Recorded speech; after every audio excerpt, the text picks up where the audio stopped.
If you have ever played in Minecraft Bedrock Edition, you have probably noticed that boats have a crazy amount of health. You can see, well, I'm clicking this boat like a crazy amount of times. Basically, boats have way too much health. They have the same amount of health as a player in Minecraft Bedrock Edition. So today, I built a redstone contraption with no redstone in it whatsoever to fix this issue. So here I have nice Pete's little house here. He lives nice along the coastline. And then right here is his boat destroyer or boat station. So whenever you take your boat into your boat station, of course, it's going to break the boat by the use of a cactus. Now, how we are doing this is we have scaffolding, which is waterlogged, and this lets us take a boat straight into the cactus.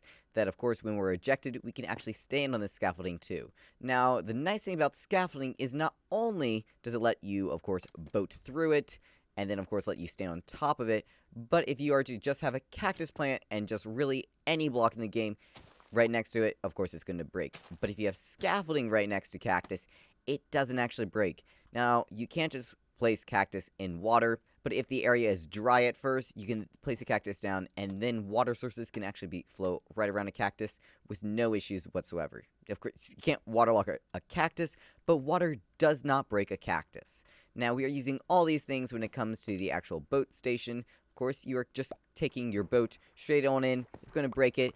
The boat's going to pop straight up because, of course, all items float in water, and that is the reason all these scaffolding is waterlogged. That'll make sure all our boat just immediately floats straight up to the surface for you to pick up, and you can be on your merry way. Now, the reason I have a slab up here is to make sure that, of course, if you didn't have a slab, you could accidentally hurt yourself by running into the cactus. With a slab right here, or any block whatsoever, since a cactus is slightly smaller than a solid block, the cactus cannot actually peck me, and that means, of course, I'm not going to get hurt. The only thing that can actually hit the cactus is the boats themselves, because they are, of course, in the blocks.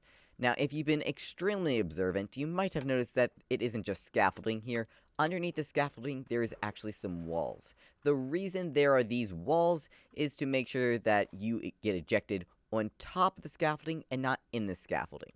You are going to, of course, start out halfway in the scaffolding to begin with. So if I just come up, I'm already halfway in it.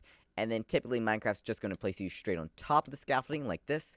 But even if you are already in it, the wall itself kind of acts as a slab would.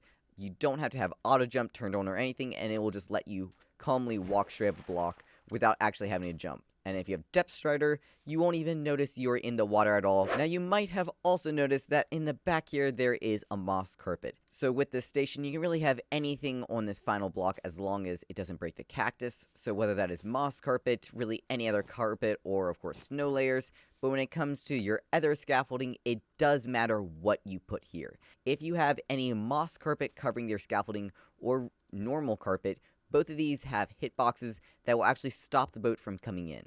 Because of this, the only thing you can actually have sitting on top of the scaffolding to hide it is snow layers, because they have no collision hitbox. And because of that, your boat can actually go through and, of course, still work properly, and you can still land directly on top. Now, the material list and world download is all in the description if you want it, but without further ado, let's start the tutorial. So we are going to start by getting an area, and this needs to be around 3 by 3 by 3. So that's going to be 3 wide, 3 tall, and 3 deep. So right here, if I just clear out the area, this is the space you need, and if you have water directly connecting, then just block that off for now temporarily. We're going to have 3 walls right here. Then right here, we need to make sure that we have a sand block with 2 cactus just like this. Then you need any type of block right on top to make sure the cactus doesn't grow any taller. Now, because scaffolding cannot be placed directly on walls, they are actually all supporting along these 2 edge blocks. So as long as you have one or both of those put in place first, then just come along the edge and fill in the rest of the scaffolding. You can then come around to the back side and put a scaffolding here if you want. This is not needed. Of course, it's just to make sure that you don't accidentally fall in. Now, all of these 5 scaffolding here would either need snow layers or cannot have anything on top of them.